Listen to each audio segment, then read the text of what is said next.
How was the impenetrable wall of Asgard actually built? The gods secured their legendary fortress by defrauding a contractor, refusing to pay him, and forcing Loki to shapeshift and seduce a horse to get out of the deal. In the early days of the world, Asgard was a soft target. The gods lived in an entirely exposed settlement, with a broken, incomplete perimeter that left them constantly vulnerable to attacks from roaming frost giants and trolls.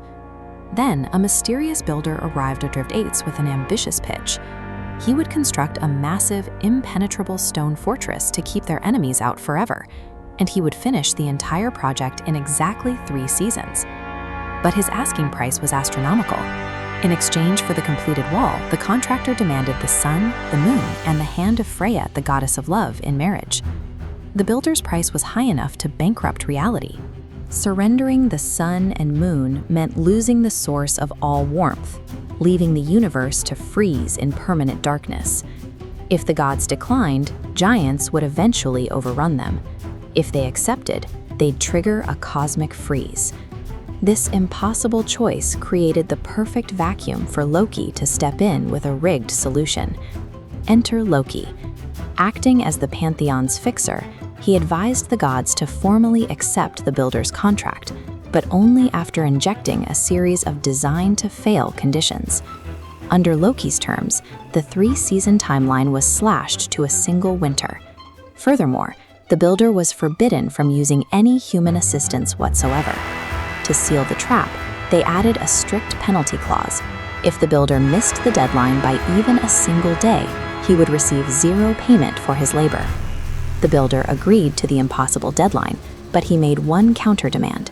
He asked to use his massive work stallion, Svadilfari, to haul the stones. The gods, certain no animal could bridge the gap, agreed.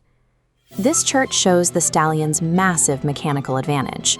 Svadilfari possessed impossible strength, effectively doing twice the builder's work. As the deadline approached, progress accelerated wildly. With 3 days left, the fortress was nearly finished. Only the main gate remained. The gods' attempt to rig a construction contract had backfired. Legally bound by their own terms, they were now 72 hours away from losing the sun, the moon, and Freya. Violent panic swept through Asgard. The gods dragged Loki into a council meeting and informed him that if he didn't fix the mess he'd created, they would kill him in the slowest, most agonizing ways imaginable. Loki realized he couldn't stop the builder through further legal means. To force a breach of contract, he had to surgically neutralize the project's primary heavy machinery, the stallion. That evening, as the builder went to haul the final load of stones, a pale mare burst from the tree line. She whinnied and pranced around the stallion. This was Loki, shapeshifted to act as a distraction. The sabotage worked perfectly. Driven mad by the sight of the mare, Svadilfari snapped his heavy hauling ropes.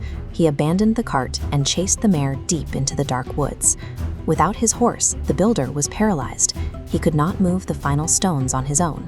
The Devon expired, and the contract was officially breached. Loki's humiliating gambit had successfully saved the gods from their own debt, but it left the builder with nothing to show for a winter of impossible labor.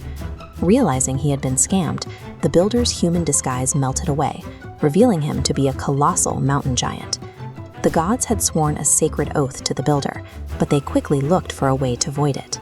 They claimed their promise of safe passage was irrelevant because the contractor had used a false identity. They bypassed any further negotiation and summoned Thor. He arrived in a flash of lightning and shattered the giant's skull, sending his body tumbling down the very wall he had spent the winter building. Months later, the final consequence of Loki's sabotage arrived. When the trickster returned to Asgard, he was leading a strange 8-legged foal named Sleipnir, the offspring of his encounter in the woods. This foal became Odin's personal steed, the fastest horse in the 9 realms.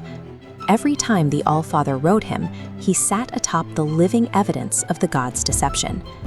Asgard finally had its wall, yet its protection was bought with the currency of broken oaths. By prioritizing a stone barrier over their own sacred words, the gods had compromised the integrity of the very realm they were trying to protect. But even with an impenetrable wall, Asgard isn't safe. The greatest tragedy will come from inside the gates, triggered by a tiny, harmless weed, and the betrayal of a brother. Click the video on your screen to witness the tragic death of Balder.